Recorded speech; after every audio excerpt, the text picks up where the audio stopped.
Happy Friday, or whatever day it is for you. Do days exist anymore in our new world? I am Eve Sturgis, and I am your host of this podcast, which is called Everything's Relative. My goal is to talk about shocking DNA discoveries and how they make people feel and how they possibly could have been avoided is often a topic. This is the second episode of the second season. Welcome. So I talk with Mikkel and in this episode, and I'm so excited it's finally going up. She has been so patient. In the episode, like towards the end, you'll hear me promise that the episode will be up in about 4 weeks. I'm like, yeah, about 4 weeks. And that was so long ago. I don't even know when it was that we recorded, but we do discuss before, you won't hear it, but like off the record or whatever, like we totally discuss like snow and the holidays. And I think we even talk about Margot being only 7 weeks old. So actually, if I could just stop and think about it for 2 seconds, I could tell you when it was. But anyway, the point is that it was a long time ago, and I'm so glad to have Mikkel's story finally up. And the world is very different now since then. We are still in shelter in place here in California, although Uncle Gavin is letting things slowly reopen, maybe ever so slowly. I don't know how you all are doing, but Kaylin and I are still figuring out day by day how to work our jobs and take care of the kids, and it's really hard. And part of me feels like I can't do this a day longer, like I'm just absolutely losing it. And part of me also feels like I can't imagine how life could possibly go back to the way it was. Our country seems to also be struggling with that, sort of like politically in turmoil about what the right thing to do is. And it seems like denial is a major theme on all sides right now, frustrating to everyone. So speaking of denial, I guess what I would really love for you to think about during this conversation that you hear with me and Mikkel is the role that denial plays in these scenarios. Denial is not just a river in Egypt, guys. It really has a powerful and prominent role in so many of these stories. And I knew that denial existed. Like, of course, I knew that, but I don't think I had a full grasp on how huge and real it can be and how strong it can affect the human mind. Like humans that you and I know personally. Like it's the way that it's affected my life is pretty profound. I'm probably in denial right now about something, but I don't even know because I'm in denial. So yeah, I'm just like struggling with my own understanding of denial and the roles it plays for people in my own life and the way I have used it. I don't know. It's just like, you guys, denial's everywhere, and it's really in these stories. So that's what really struck me about this one with Mikkel. And also like wondering the difference between like denial and naivete. Like those two things seem to be sort of like close cousins, and I'm not sure what the line is that divides them. So, I mean, that's not true. Sometimes it's very obvious, but you'll see when you listen, or if you've been listening enough, maybe you understand what I mean. So the other thing I want you to think about is, speaking of naivete, is the way that so many of these complicated DNA situations are coming from young women who don't have a lot of choices about what they're going to do or how they're going to do it. So like older adults get involved, often their parents, and it leads to here. It leads to here where we are in 2020 with DNA tests exposing all these like multi-generational lies and choices that got made, whether or not somebody realized they were the best things to do, or parents thought they were the best things to do for their like teenage daughters. And it's just, guys, it's just complicated. And I relate to some of that a little bit. I wasn't a teenager when I had my oldest daughter, but I was very young, and I definitely had this idea that I didn't know what I was doing. And I don't know if I started that idea or if other people started that idea. It was just a part of the experience. So I really like defaulted to whatever the adults around me thought I should do, or how I should do something. And there wasn't like anything major that took place, but there's definitely small decisions that I regret. I regret not being stronger about, or standing up for myself, or standing up for like what I thought was the right thing to do as a parent. So I'm just can't even imagine being like a couple years younger, and also having like the complicated things that are making these secrets happen. And anyway, you get it. Okay, enough from me. Now I'll play this talk with me and Mikkel, and I'll see you guys on the other side. Episode 2, season 2. Everything's relative. Woohoo! So tell me, we can just dive right in if you want, or we can talk some more. But your story is a little bit unique because it includes like birth certificate discussion. Yes. Yeah. So we can just dive right in. I'm good at that. Tell me what's going on, and I may interrupt you. I'm sorry, but I have questions. Otherwise I'm here to listen. Okay, perfect. Well, should I kind of tell you like how I grew up, stuff like that, or do you want me to just dive into how I found out? Tell me everything. Okay. All right. So my mom had me when she was very young. She had me when she was 17, and I was her second child. She had my older brother right before she turned 16. Wow. And so, yeah, kind of a lot going on. And my grandmother took custody of my brother because my mom was so young, and, kind of said like, hey, you're not going to be able to do this type thing. My mom was still very involved, and his father was actively involved in his life. And he and my mom kind of continued, on and off for quite a while. And then my mom met the man that raised me, and he was not ready to take on somebody else's child. So at that point, my grandmother legally adopted him, like took full custody of my brother. And my mom found out she was pregnant with me. And how old was that man? Just out of curiosity. The man that I believed was my father, he was much older than her. He was about 6 years older than her. So okay. She got pregnant with me when she was 16, 7, let's see. Yeah, she got pregnant with me when she was 16, had me when she was 17. So he was in his 20s at this point. And, so she found out she was pregnant with me, and my older brother's dad asked, is it my child?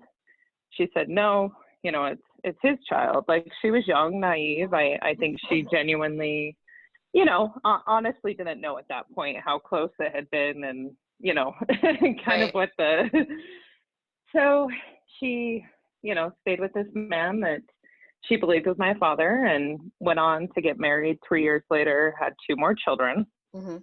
And they ended up getting divorced when I was a teenager, and she went on and had 1 more child. So I had 4 siblings total. 2, I believed, were full siblings, and then 2 half. And, kind of through my whole life, I never really knew where I fit in. And what I mean by that is that, I constantly looked in the mirror, and I didn't see that I looked like anybody. Like, my older brother and I looked a lot alike. Like, I saw that for sure, because we both have very unique eyes. We have yellow-green eyes. Like, that's the first thing that people always say about us. And, your eyes.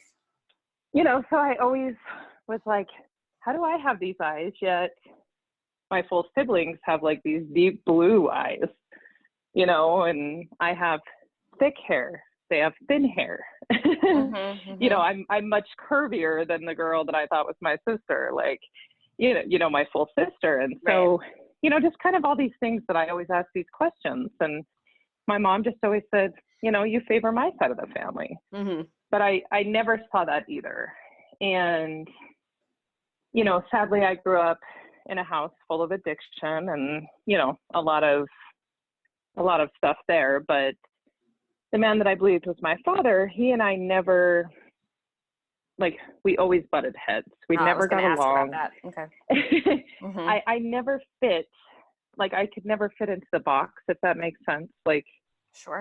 Here I was trying so hard to fit into this box that I didn't fit into, no matter how hard I tried. Mm-hmm. And, I was just always more outspoken. I was, I just had a mind of, I always just had a mind of my own, I guess. Mm-hmm. I always had these ideas. And you felt like you wanted to fit into the box. I think I did, because I wanted. You could have. Yeah, I think I just wanted his approval. Do you know what I mean? I never got that approval that I feel like I sought my whole life. Uh-huh. And, he and I just constantly butted heads. And when my mom and him got divorced, I left with my mom, and my 2 siblings stayed with him. And, that caused even more strife. Right. Sure. Me and him continued to have issues. And how old were you at the time? I was 15 at the time. And then when I was 17, I got pregnant. Mm-hmm. And that caused even more issues between him and I, because basically it was, you're going to be like your mom type thing. Oh. You're young, you're pregnant, you're That's so interesting, because I had hoped when you first said that he would have maybe had empathy for the situation, because he had been so close to it. No, not. Okay. Well, and that was you would hope so. And unfortunately that continued through the years. Mm-hmm. And he and I always just had this very turbulent relationship, butted heads. It unfortunately fed into my relationship with my siblings. A lot of, now after going to counseling and stuff, I see it was a lot of triangulating relationships, because they have unhealed trauma of their own, right? Right.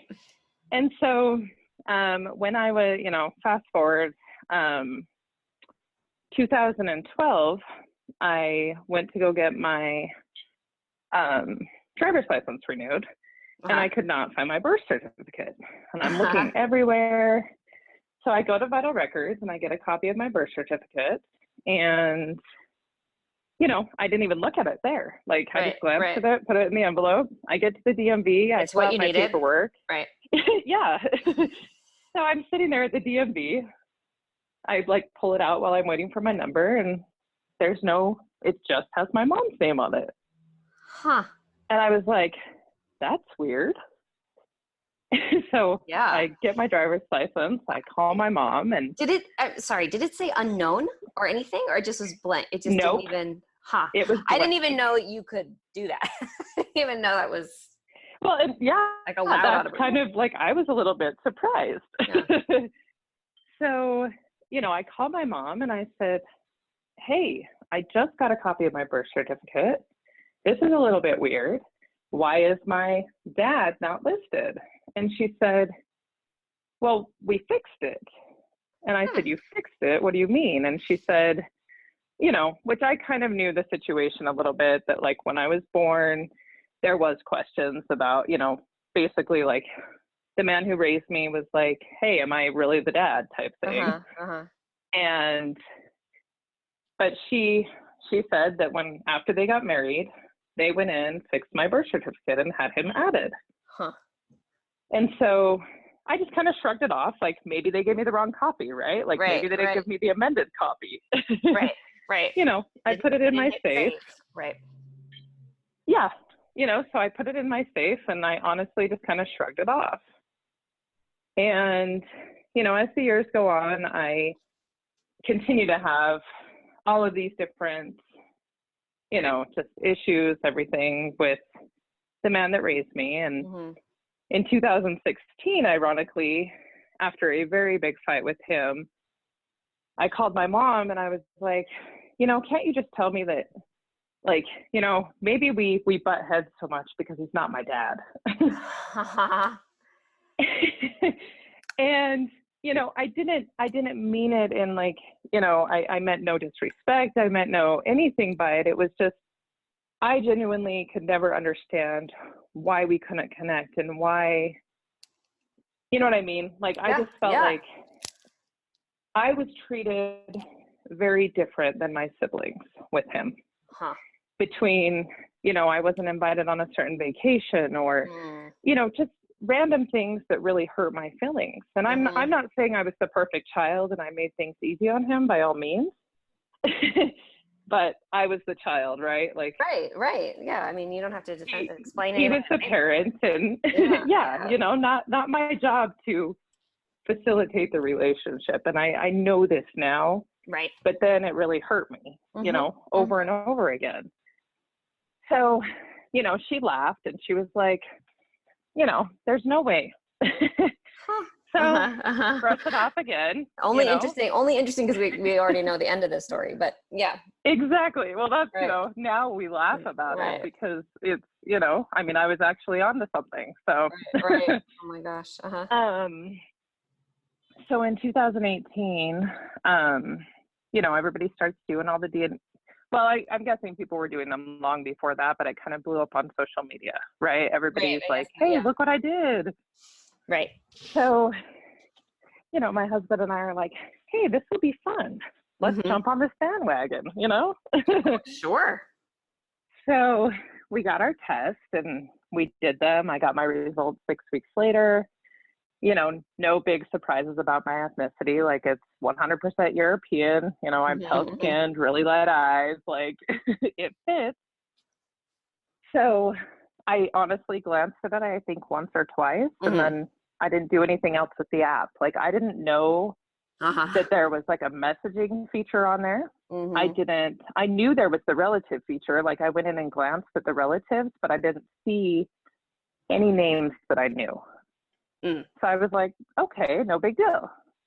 So, because if you're not looking for it, if you're just not expecting it, I just think you just don't see sometimes what's right in front of your face. Well, and that's what's so funny is I was just like, okay, I have no idea who any of these people are, but it didn't shock me just because, like, when it came to the man that raised me, we never knew any extended family outside of like our immediate cousins and stuff. Right. And, I knew a lot of my mom's family, but I still didn't see any names or anything that jumped out at me. Right. And so I ended up getting a new phone, and I didn't even download the 23andMe app at the end of 2018. I was like, oh, I'll download it later.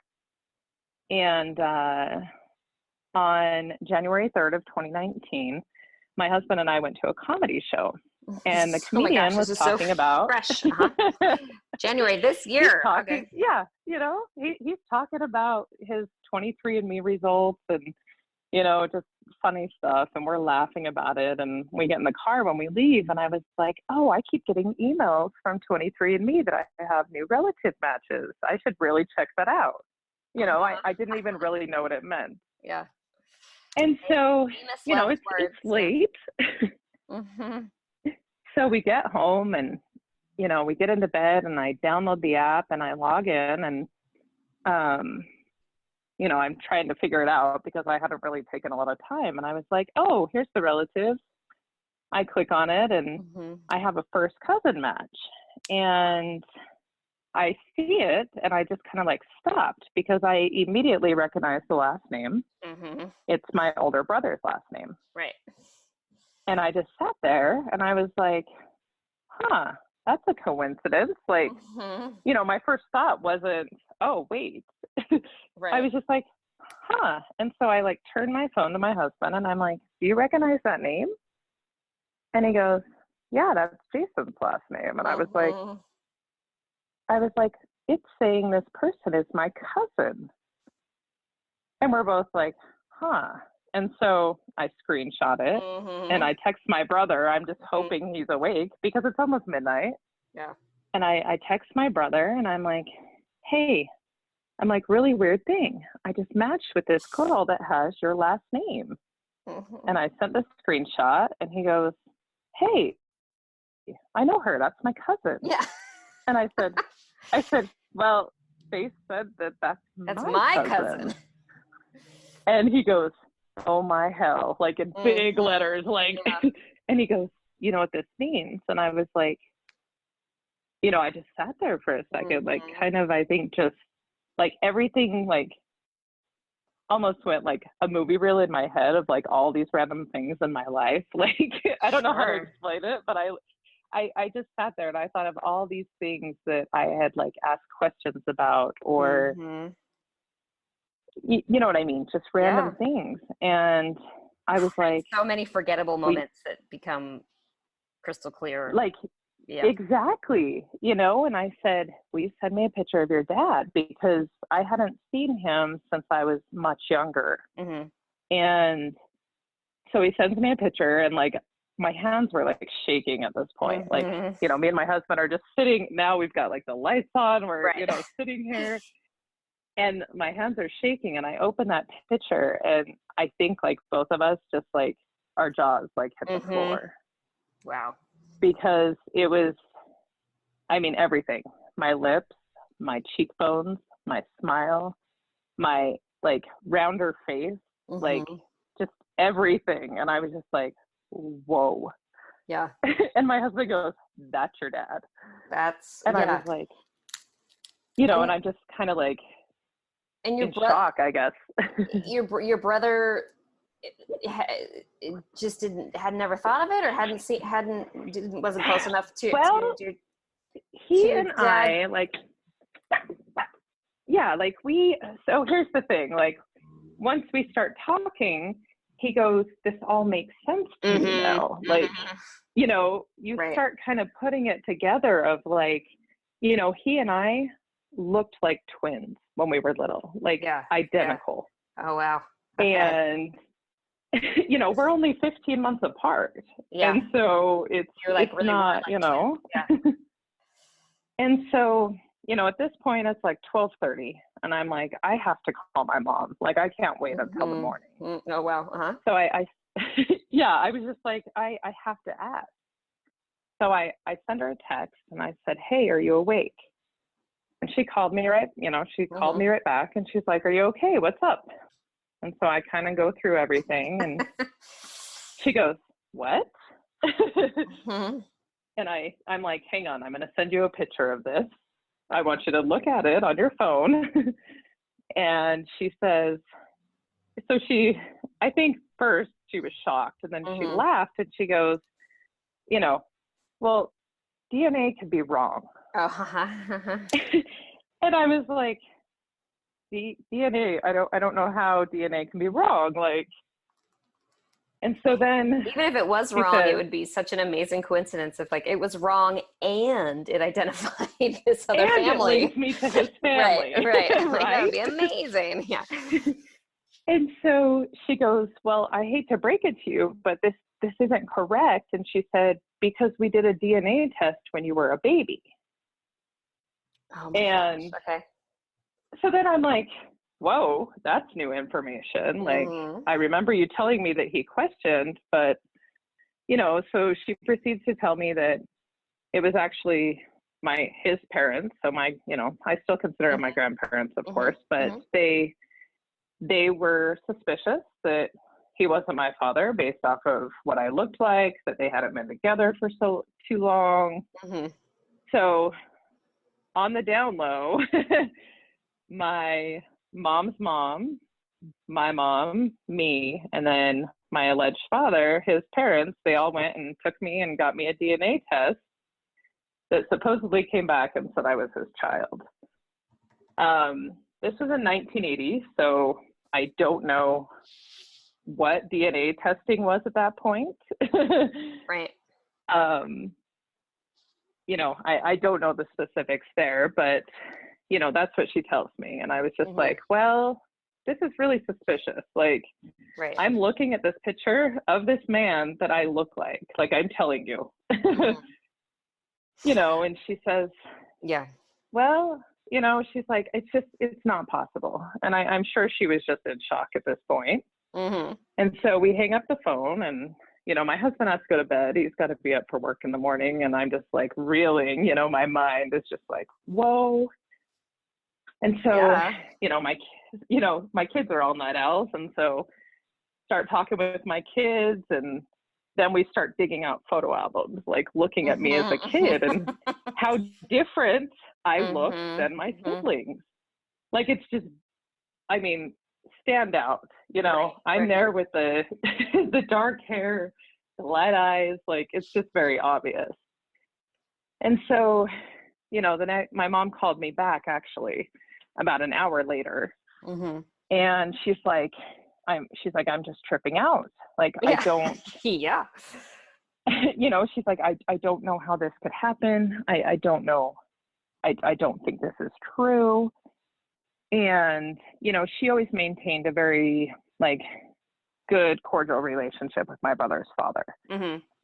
Despite my grandmother having custody, her and his dad always just talked, and, you know, they've stayed in touch all these years.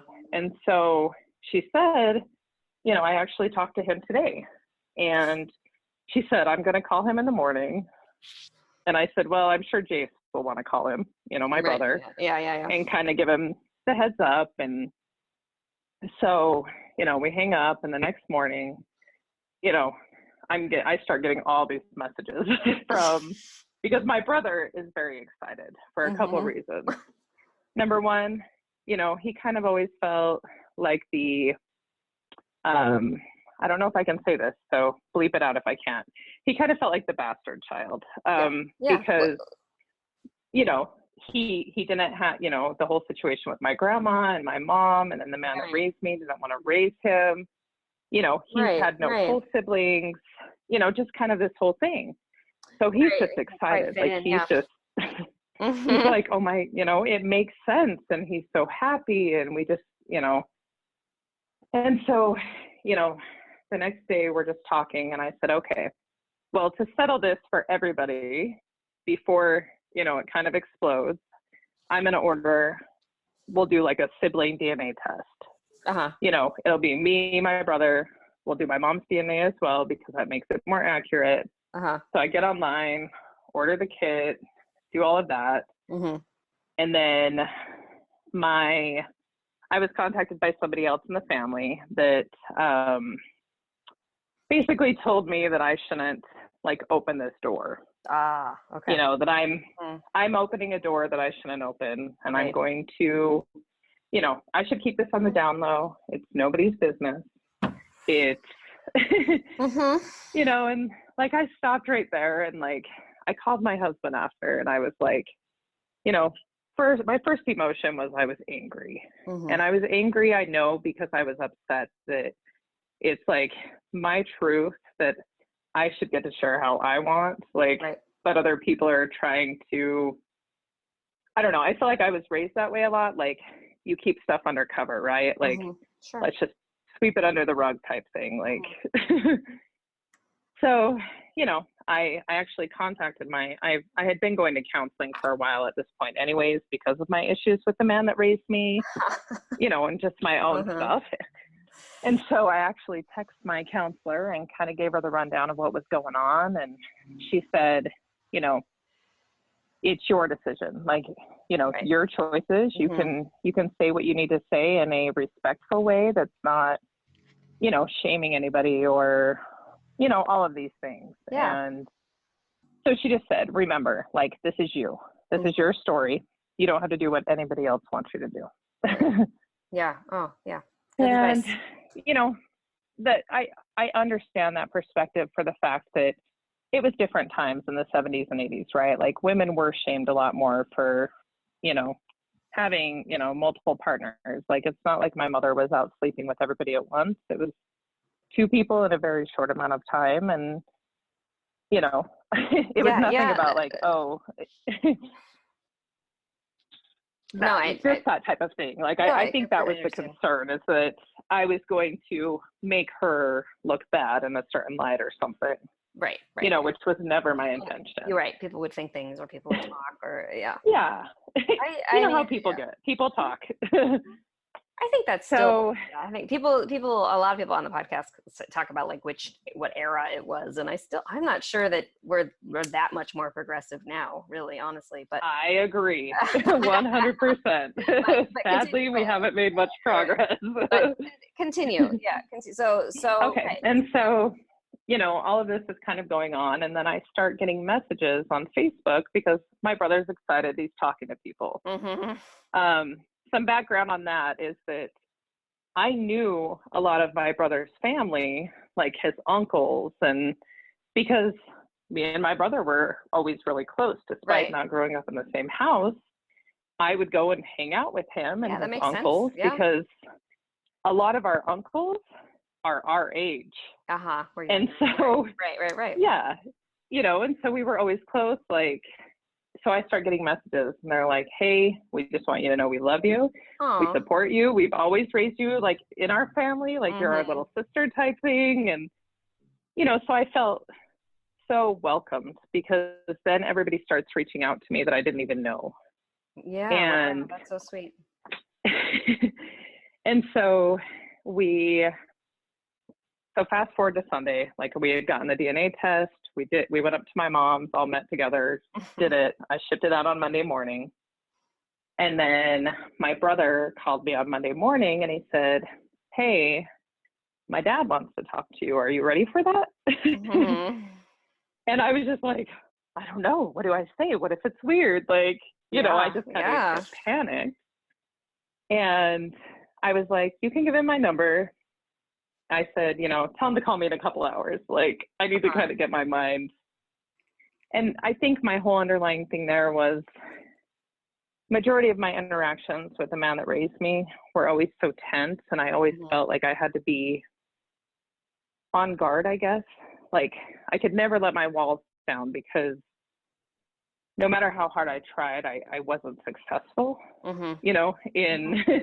I never got what I wanted out of the relationship, I guess. Like, I never got the praise or, any of those things that I wanted so badly.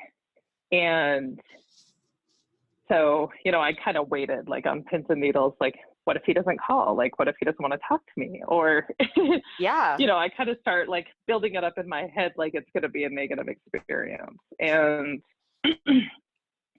I got a phone call and I answered, and the weird, like, the sense of calm just kind of went through my whole body. Like, I heard his voice and it was just so, he was just like, Mikkel.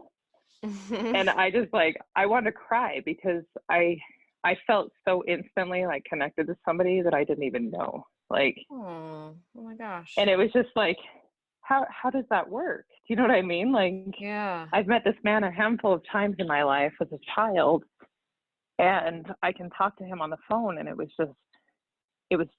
so worried about like awkward pauses or, you know what I mean? Just, I mean, the idea of it is awkward, undeniably. Exactly. And it wasn't though. Like, it was just, it just flowed. And it was, he asked me, just about me. And he was like, are you okay? Like, how do you feel about this? Like, and then he was very honest with me, and he told me, he said, we were young. And he said, when your mother found out she was pregnant, I asked if you were mine. And, he says, I truly believe that she didn't know. It was such a small window. And, then he just proceeded to tell me about like his wife, and then about, I have 8 other siblings from him. Oh my gosh. And, and this is the crazy thing. So my dad has 10 children total. And so we range in age from, my older brother is 40, and then it goes all the way down to us having a 7-year-old brother. Oh, wow. Isn't that crazy? Yeah. Yeah. And so, he's telling me about everybody, and he's asking about my kids, and he's asking about my husband. And, it was such a genuine conversation. And it just, like, when we hung up, I felt so, like, my heart felt so full because I had always like wanted that. Yeah, and that's what I was just thinking. Was like wanted, you finally got the conversation you wanted, or the relationship.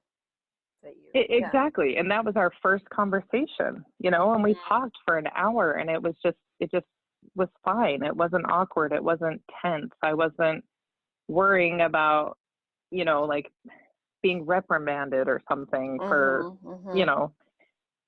and so, it sounds exhausting. The other kind of conversation. It really was. Yeah. It really was. And it still makes me sad. And so, to go back to the man that raised me, at this point, he doesn't know what's going on because we wanted to wait until I had the DNA test, right. like the Makes sibling sense. DNA confirming. That makes sense to me. In the same sense, like I have not had a consistent relationship with him for many, many years. Like at this point, when this all went down in January, I had not talked to him for months. And he wasn't even married to your mom anyway. He hadn't been married to your mother for so long. And for many, many years. Exactly. Okay. Right. And so, that's just kind of how our relationship went, like here and there. And it's not like we talked on the phone. It would be a random text here and there. And so the day, like that Tuesday, I had mailed in the results on Monday, and that Tuesday I texted him and I said, hey, I would like to talk to you. I said, I would like to do it in person. And I said, I know that, we have our issues and stuff, and, but I would like to come and see you. And my ultimate goal there was, me and my husband go and meet with him. And that way I could sit down with him. I could explain the situation. And, this man has been in my life for 38 years. So it's not like I just want to say, hey, see you, regardless of our relationship. And, my whole goal was, hey, maybe we can sit down. I can explain everything. And then we can maybe move forward. Like we can try to build a relationship. Like, my hope was that he would be like, hey, you're my kid. It doesn't matter. I still love you. Like, I do need to try harder, I guess, is what I wanted. Like, which that's so insightful still had now. Very unrealistic expectations. Well, so he responded. Well, I was imagining that the two of you might find a connection over both being sort of surprised and both being accidentally tricked, or and not that your mom was malicious, but of course, no, and that this could be a way to come together.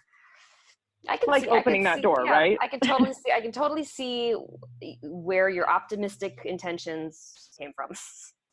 Well, good, because now I look at it and I'm like, oh my God, what was I? Well, yeah, sure. So, he responded hours later, and he was like, why, what's going on? And so, at first I was just trying to be like, hey, like everything's fine, but I want to talk to you in person, because I felt like this needed to be something that I said face to face, not a phone conversation. Yeah, that makes sense to me. So we kind of text back and forth, and then, it was late. I didn't hear from him again. And the next day I got the results that confirmed that my brother and I were full siblings. And so I took a screenshot of the results, and I sent it to my mom, my biological father. I included my brother, and then I also had my stepmom's number. I had talked to her the night before. My dad had called me back and said, hey, I would like you to speak, with my wife. Like, are you comfortable doing that? And so when you say stepmom, you mean like your biological dad's wife? Wife, yes. Okay. And so, I sent a text basically with the results, and I said, it's a girl with a pink heart, because I didn't really know what to say. Like, I was kind of shaking, like, oh, I don't know what to say at this point. Right. LOL. And, everybody responded very well. And at this point, so my youngest sister knew at this point from my mom, and because I had talked to her. And then my sister from the man that raised me, right. She and I had talked. I had updated her, and so she and I spent some time talking, and she and I had many years where we had a really rough relationship because of that kind of triangulating. Mm-hmm. But we both, after going through counseling, like she and I have a very close, very positive relationship that we were able to, you know, like she's been a huge like rock for me in this situation Oh, how and, nice. you know, Yeah. soundboard. And, you know, so I made sure to tell her. And then I text the man that raised me and I said, you know, I still would like to talk. Are you able to get together tonight? And he ended up like panicking type thing, thinking like something was wrong with my health. And so, you know, I guess I needed to be, I was trying to be vague, but not, you know what I mean? It's kind of a hard line. Like it's totally hard. Yeah. Especially in this day and age with text messaging. Exactly. You know, and we had not talked on the phone for almost a year at this point. Mm-hmm. And so finally, like I was going to go over to his house at 11 o'clock at night because he was pestering me. And then I finally just said, you know what, I'm going to call you. And so I called him and, you know, he's like, what's wrong? What's wrong? And I was like, I said, you know, my health is fine. I said, but this is something that I really want to do in person. Can we talk tomorrow? And he was like, no. And so finally I was just like, okay. And so I just kind of blurted it out. Yeah. And, you know, he sat there for a minute, really quiet. And then he said, how do you know for sure? And I explained, like, we did the DNA test on top of the 23andMe. Yeah. And then he said some, you know, not so nice words about my mom, which I can understand, like his probably frustration at that point. And I said, you know, I just kind of sat there for a second because I didn't quite know what to say. And he was quiet. And then I said, did you know I wasn't yours? Which I felt like was a fair question based off of our relationship. And he said, well, I suspected it when you were little, like when you were born.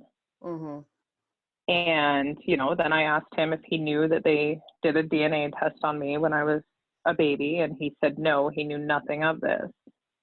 And I kind of felt almost in that moment, like back to being like a teenager between them, like triangulating the parent relationship because it was just kind of, you know, and I didn't want it to go there. And I explained to him, you know, where I stood on things, that, you know, I did plan to meet my biological father, that I did plan to pursue a relationship with my family. Knew who he was. Exactly. You know, and he said, you know, I think that, you know, and then he goes, why would you do that? And I said, why wouldn't I do that? You know, and I tried to explain to him, like, I'm not doing this to hurt anybody or to do anything, you know, like my intention is not to hurt you and oust you out of my life. And I explained, I hope this is like a stepping stone that you and I can actually genuinely try to build a relationship now. And, you know, he said, you know, you've been my child, you know, you're my child, you know, which it did. It gave me kind of that little spark of hope that we could actually build something. And, you know, he and I texted a lot those first couple weeks, you know, about everything. That was the first time that he told me the reason, you know, that he was in the wrong when it came to like my brother, Jason. He's like, I was a coward. Like I wasn't ready to be a father to somebody else's child. Sure. You know, and that was huge. Like I thought that was very big of him because he's not the type to admit he's wrong. And, you know, so we talked a lot those weeks and I told him where I stood and that, you know, I was going to meet my family and then kind of radio silence. You know what I mean? Like I still haven't seen him. I don't really talk to him. Okay. So I'm still reeling this. So this all started this year in January. So yeah. Okay. So it's only been 8 months total that this entire experience. Exactly. Okay. So when you say you haven't talked to him, it's like that. Okay.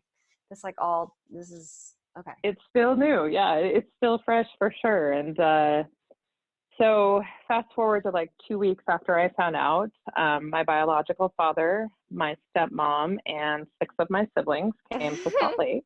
Is everybody in Utah or in the area? They're kind of all over. So I have a sister that lives in Boise, a sister that lives in Virginia, and then a brother that lives in Salt Lake, and then my other, like the younger siblings, they still live at home with my dad and stepmom in down south in Utah. So, Okay. so they came into town. We got like a banquet room at a hotel close to my house, just because, my husband and I have 5 kids, and then, you've got my dad, my stepmom. No, it makes perfect sense to me. 6 of my siblings. Yeah. It's a lot of people. That's a lot. I wasn't wondering why you got a conference room at all. So we all got together. We just catered food. We, my mom came as well, which I thought was nice. My biological father wanted to include her. That's really nice. And so she came, and then my youngest sister from my mom's side, we had her come as well, because, we didn't want her to, feel left out of anything. And well, it seems like excluding people is the like the wrong exactly. I don't know, the wrong message, the opposite of the value system that you're of what I want. Yeah, exactly. So, that kind of started, that just kind of started it. And then a couple of weeks after that, I met my other brother that lives local in Salt Lake, and he and I kind of clicked pretty quick. And, I guess the first thing that, going back to when we all got together, is we're all sitting there, and it's so funny. My sister Denise lives in Boise, and we're sitting across the table from each other, and we're both just staring at each other. And I'm like, I'm not trying to be creepy, but we pull the same facial expressions. We're watching each other, as we smile, and just all of these, things. And then, half of my siblings from my biological father, we all have the eyes. I was just going to ask yellow, about green the eyes. And what about the eyes? What else? Where else? Well, that's the other thing I should say, is that first conversation that I had with my biological father, that was one of the first questions that I asked him. As I said, what color are your eyes? And he said, they're like a yellowish green. And I was like, okay. I was like, that's a big burning question for me. Right. And you don't, I mean, and I certainly don't want to pressure your mom about it, but she insists that didn't feel like a connection to her that the eyes were the same. Well, and that's kind of what I asked her, because she had seen my biological father randomly through the years, when they had connected, when they were crossing through town, when he was in Salt Lake or she was down south, they would see each other. They talked on a regular basis. And, that was something that I asked her. And I said, I'm not attacking you. I said, but you met up with him so many times. How did you not see my face? Yeah. Yeah. You looked at my face every day for how many years? And that was always my big thing, because like I said, when I meet people, that's the first thing people say to me. Right. They go, whoa, let me see your eyes.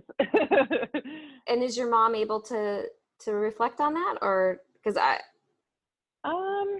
that's been kind of a, we've talked, it got kind of messy, kind of dicey there for a bit, because my brother and I we both had very strong personalities and stuff. And so I think sometimes when we're talking, she feels like it's an attack on her personally.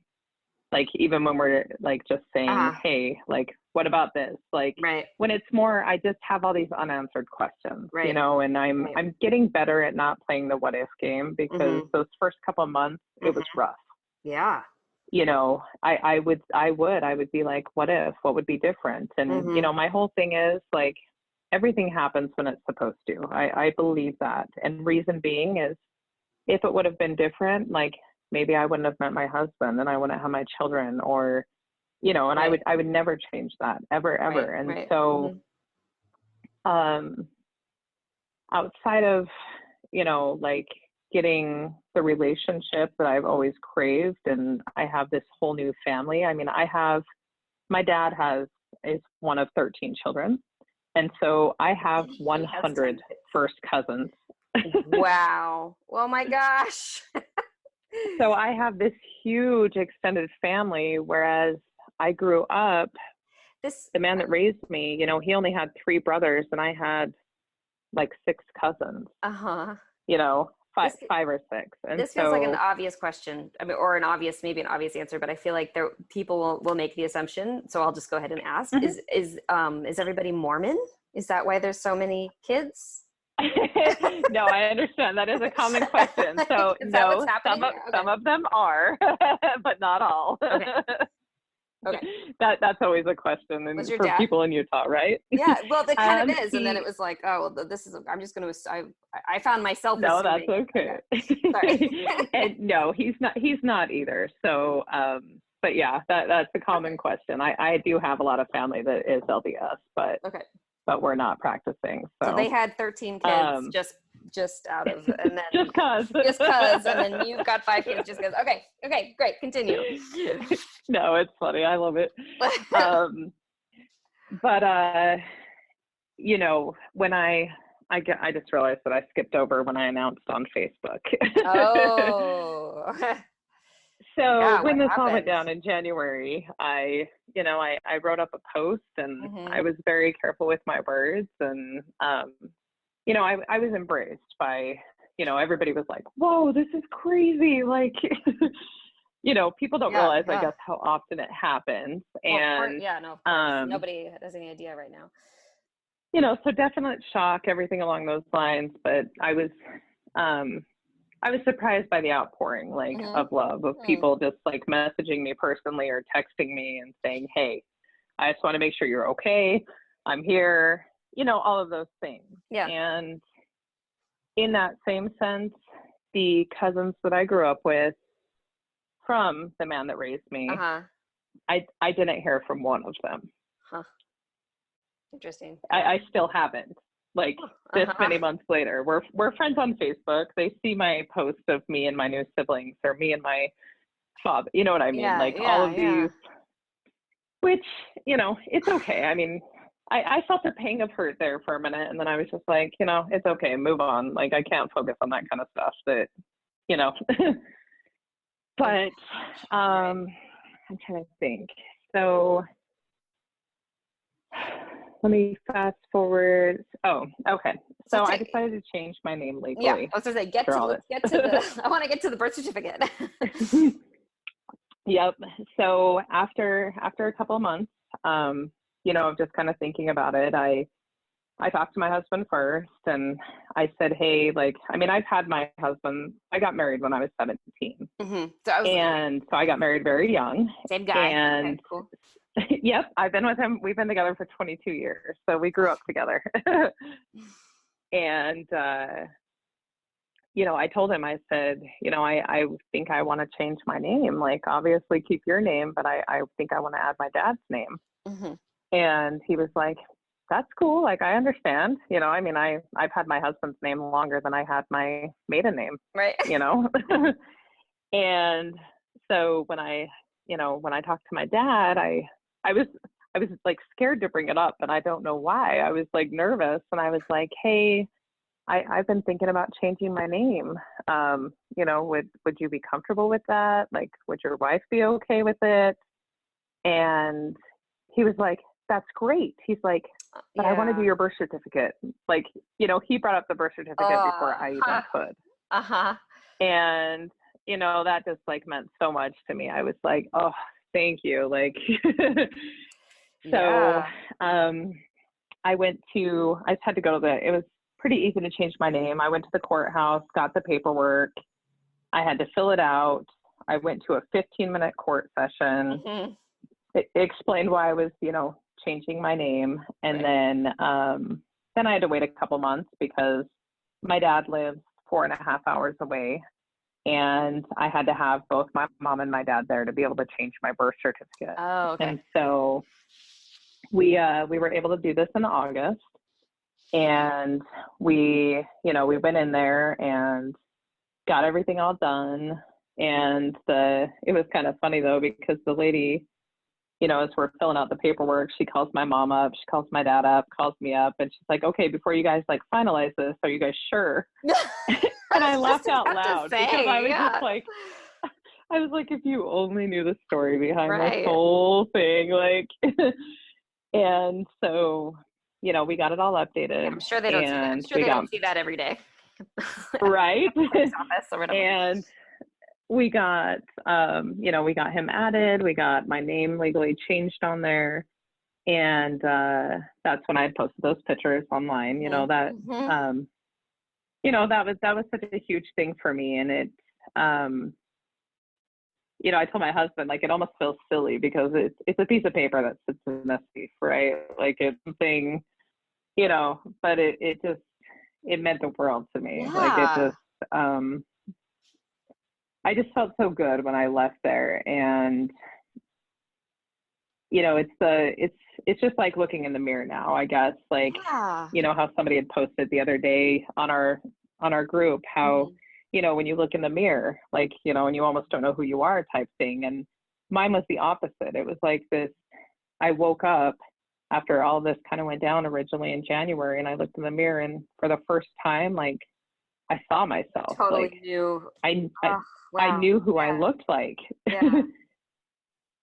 Oh, I yeah. wasn't looking and searching for something, and I think that's been my biggest thing here is that all of these years I just kind of felt like there was this big piece missing. Mm-hmm. Mm-hmm. And now it's just like I don't feel that anymore. Yeah. And Yeah. I You sound so grounded. Yeah. yeah, and I mean I have a lot of like unresolved stuff, with the man that raised me that I'm still Sure. trying to work through. And Mhm. I get pangs of guilt there that like my relationship with my biological father it's so different, and I feel so good about it. And I guess I feel the guilt because the man that raised me, like, he was my dad for a long time, but I I just feel so different about Yeah. Yeah. about my biological father. And I know it's all, you know, it's okay to feel all those emotions. And that's what my Absolutely. counselor reminds me. Yeah. Like, it's okay. It's okay to feel sad about it. It's okay to feel, angry about this, that, and the other. But, all we have is like going forward. Like, I can't do the what if or, Yeah. Right. I mean, any of these things. that'll Like, kill, that'll kill you. It'll make you crazy. exactly, it makes you go crazy, in your own mind. And, you know, this has been like the best thing for me though. Like, overall, it's life changing, but Hmm. it's exactly what I needed. And I still don't understand why it happened at this point. Like I said, like, how many points in my life was it so, where I just felt so lost or so sad about my state of the relationship with the man that raised me. And, it all happened at the right time. And my biological dad is just so, he has 10 kids, but he has a way of making you feel so special in your own way, Hmm. even when he's in a Wow. room full of his children. Like, Oh. we all just went on our first camping trip together last month, Uh-huh. and I got to meet my last sister that I hadn't met yet. Uh-huh. And we're all together, and it's just it's still, I guess, just like a shock to me when I'm looking into like my face and my eyes Oh, of everybody, yeah. Yeah. It's so you cool. know. It's so cool. This story. I mean, But other people have had like good, quote unquote, good stories, or good ending stories kind of. But this is it's just a totally different angle to be like, it's what I was always waiting for and didn't even know. well, that's exactly it. Yeah. It's that piece of the puzzle that was missing. And for both myself and my older brother, like, it's been so good for both of us because Yeah. he's never been like super active in all the family stuff, like Mm-hmm. going to Mm-hmm. family reunions and stuff like that. But guess what? We went to our first family reunion Yeah. in July. You roped him in. You know what I mean? Like, Yeah. Yeah. yeah, now that's important to him. Mm-hmm. And I love that because I know that that's the same thing for him. Like, that piece Right. that was just like, we always had that connection Mm-hmm. that was there no matter what. Like, we, even when we went through times where we were kind of at each other, we always like found our way back, and we were always just had that close relationship. And, you know, we know there's a reason why, right? Yeah. Now you know. Well, and you're definitely the first person that I've talked to that said this was the best thing that ever happened to me. Oh yeah. So that is a fun and like refreshing perspective for sure. And like the good, that's like, it's like one of those like, I don't know. We always talk about all the warnings that should happen on the DNA right. test, but now it's like, you're like, I got the life I always wanted. Well, you know, and that's the whole thing. And I'm just, you know, I'm so grateful when I see those posts of like people being shunned by their new biological family. And I've just been embraced by everybody. And, you know, and I still haven't met everybody, obviously, because there's so many. Right. I mean, how could you? But I did meet my paternal grandmother in July for her 84th birthday. Uh-huh. So that was awesome. That was huge for me, just because you know, my grandfather unfortunately passed in a plane crash back in 1996, and so I believe that I met him when I was younger at one time or another. But I don't remember. But to be able to, you know, meet my grandmother and do that was a pretty cool experience. Yeah, I love that. And that's where the eyes came from, by the way. She's got the yellow-green eyes. Good to know. Yes. I was gonna say the mystery is solved, but I'm not sure it was ever really a mystery. But it's just in my head. Right. Oh yeah, that's really beautiful. I just love the idea of all these people with yellow-green eyes connecting. It's pretty cool. This connection. And even your brother and you just realizing. It's really cool. I love it. Me too. It's, you know, like I said, there's still those random moments where I feel bad that nothing has changed. And, you know, but my whole thing there is I have to remember that I can't control it. I can't change it. Like it takes two to work on that relationship. And, you know, until we're at that point, you know, it is what it is. I mean, I'm grateful for the future, and I'm grateful for, you know, all the support that I've had. My husband's been amazing. My kids have been good, and you know, I'm just blessed all the way around with, you know, this huge extended family now that just kind of pumps you up all the time, I guess. Like, you know, I went to the family reunion and everybody's like, oh, you're the one. You know, when they put two and two together as to who I was. So. Right. Oh my gosh. I can only imagine what that was like for everybody. I don't know why you wouldn't. You can, I mean, like none of these things are like 100% graceful or clean, but why wouldn't you just lean into where the love is instead of spending energy on where it isn't? That makes perfect sense to me. Yeah, I agree. And it's, you know, moving forward and just continuing to build those new relationships. And, you know, that's really all I can hope for. That's beautiful. That is cool. Well, the questions I ask everybody are, or the question, do you have advice for anybody that's just figured this out, or that is maybe just like entering their own DNA surprise? Well, I have somebody close to me now that just went through this. My husband recently connected with a first cousin on 23andMe that I actually helped her kind of solve her mystery and find out which of my husband's uncle was her biological father. Oh, wow. And so she and I have really connected over this. You know, and I just told her that, you know, the best advice I can give is just like feel every emotion, like, you know, embrace all the feelings, even the negative ones, and, you know, talk to people. I think that's the big thing is that, you know, like we had talked about before, is there's sometimes a lot of shame associated with these type of situations. Absolutely. And I don't, you know, in my case, I don't think it was intentional that, you know, it was like kind of push that direction, like keep it quiet, hush, hush. Right. You know, but everybody has a right to have their voice, and you can do it in a respectful way, and you can, you have the right to find out who you are or where you come from. Yeah. And,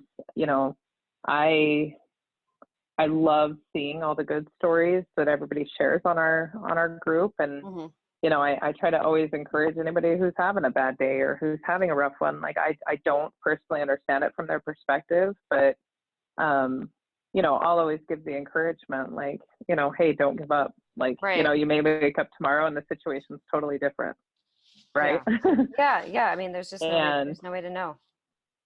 Exactly. And, all I can hope for is that anybody else that, goes through this situation, that, they can find the peace that I did. Like, this whole thing basically made me feel like I wasn't crazy, I guess. Like, I don't know how to explain that other than, I always saw these things or had these random things, and I really thought I was just seeing things or misreading things, or it just goes to show how strong intuition is. Well, and that's exactly it is. Like, you follow those gut instincts. Like, if you know something's off, like, trust your gut. Feel something, say something. Yeah, exactly. And you never, I just remembered this, because I just remembered that I was going to ask it. You never got to the bottom of the DNA test mystery from when you were a baby? No, we did not. Like, I asked my mom about it. And so, unfortunately, everybody else who was there, aside from my mom and I, has passed. Right. And so my mom said that her mother arranged it. They went to a doctor's office of her choosing. She said that they poked my finger, they poked her finger, and then she doesn't even know the time frame or anything. And then she just, she said she doesn't know if it was weeks or, she just said, yep, it's his kid. And when I brought that up to the man that raised me, he says, there's no way that happened, because he said my parents wouldn't keep that from me. And he, so he doesn't believe it. My mom doesn't have obviously any paperwork or anything, along those lines. And there's not really, she's like, I honestly don't even remember where this doctor's like office how to even was, begin or finding the records of that. Yeah. Oh, that's so exactly interesting. And so it'll just be like a mystery of right. somebody not telling the truth somewhere in there, but impossible to know. Exactly. And that's, that drove me crazy for a little bit. I'm not going to lie, because I was just like, okay, did my grandmother know something? And she, because my grandmother did not want my mother to be with my biological father. She is actually the one that introduced my mother to the man that raised me, knowing that he was much older than her and kind of pushing her in that direction. And right. By all means, so maybe, it's, I'm sure everybody we'll never know. Right. And I'm sure everyone had the best intentions, whatever it was, but, and that's exactly. And it's a good, yeah, it's just another sort of testimony to the truth will come out eventually. Right. No, I agree. It always comes out somewhere. And it's, the interesting thing is that, so Ancestry.com is based in Utah. It's LDS based. I'm sure you know that, but I didn't, but that makes perfect sense. Okay. Right. It does. So I've interacted with numerous people in Utah, and when I tell them, kind of my story about it, one of is it called a genealogist? Is that the right word? Yeah. Genealogist, he told me that it basically comes down to 1 in 5 people is being raised by someone that is not their biological father. That is twice as many as I've heard. 1 in 5? Because I've heard 1 in 10. 1 in 5. I've heard 1 in 10. 1 in 5. He said, he thinks. Wow. And this was probably 2 months ago when he and I talked. And he said, they fill, they have all these people who they filled these calls, and people are like, there's no way, there's no way. And, it is coming down to 1 in 5. Wow. Oh my gosh. That's insane, right? This is like a tidal wave of a phenomenon that we didn't even. Well, that's exactly. Even imagine. We see it in our, in our group every day. Is the numbers are creeping up faster and faster, and that's wild to me. It's absolutely shocking. And wow. But yeah, I'm gonna have to think about that for a little while. Right? Yeah. I was just like, wow, like you're walking around and, you see that, like now I look at people all the time. And oh, I'm sure. Like, oh, wait, one of your kids looks a little different. Totally. Like that one's hair is a little darker. Right? Totally. It's so possible funny, not to think those things. Yeah. Yep. Exactly. It's just how we overanalyze everything now. Right. Oh, well, thank you so much. This is so great to get your story and to hear such a positive, I want to say conclusion, even though the story's not over, but I love that you're feeling really whole and that it was like a really overwhelmingly good experience. I'm like so happy for you and your brother. No, I appreciate you having me and, letting me share and kind of have a voice in all the chaos, right? Yeah. I mean, that's all we can do. Exactly. But no, I appreciate you and taking time out of your busy day to talk to me. And yeah, it's great. So it's really fun. It's really, really fun to hear all these different stories, and no two are alike. That's for sure. Exactly. Well, I'm always on countdown to Fridays when you release the podcast. So cool. My phone dings like right when it comes in. Oh, how funny. So I love it. Great. Oh, good. I'm so glad. So I tell everybody this, if anything comes up that you feel like you want edited, like if you think of something that you don't want to be in it, or you think of something you want to add, just send me a message. Or, if anything else comes up, and I will let you know when it's coming. It's going to be pretty soon. It'll probably be in like 4 weeks. Okay. But awesome. I'll let you know. And thank you so much. This is so cool. And, I would love to know what your 100 cousins think. And, right. Like my husband said, he goes, my Facebook friends tripled in a matter of weeks. But I will tell you the funny thing. I have to quiz my husband to name all my siblings because, I now have 12 siblings. And so we have to go down the line so he can remember who everybody is and all their names. Like need flashcards or like photographs, right?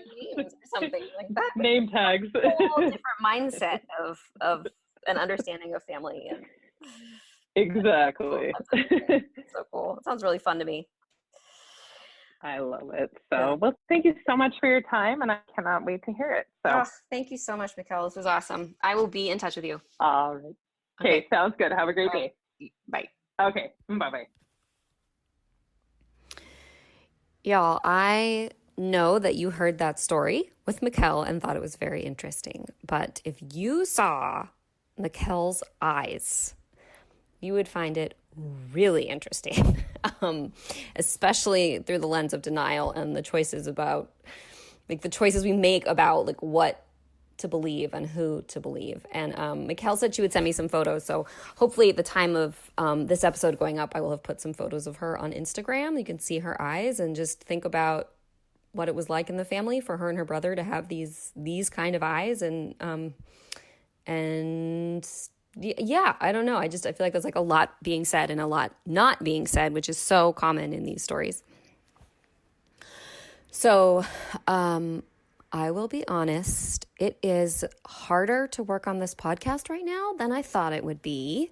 I really imagined that like I would have settled into more of a graceful routine with Kaylin and balancing work and home care and taking care of the kids, and making this podcast with this quarantine, shelter in place, pandemic lifestyle. But no. So I just took 2 really big breaths. So clearly it's even stressful to talk about. So anyway, if all goes according to plan, this episode will have made it out to you on time. But it was tough. So I'm just warning you that I'm doing my best to get these out every 2 weeks, but you got to cut me a little bit of slack. Just like we're all cutting everybody a little bit of slack right now, guys, right? In the meantime, find me on social media like Instagram, and you can go support me on Patreon. That would really help the situation. Tell everyone you know about Everything's Relative with Eve Sturgis, and contact me if you have a story. Stay safe out there, folks. Wear your masks and wash your hands. See you next time. Bye. Everything's Relative with Eve Sturgis is produced by Kaylin Egan and Eve Sturgis. Eve Sturgis is a licensed marriage and family therapist in the state of California, but the conversations she has on the podcast are not therapy sessions. Logo design by Ivy McNally and music used with permission by Goodbye the Band.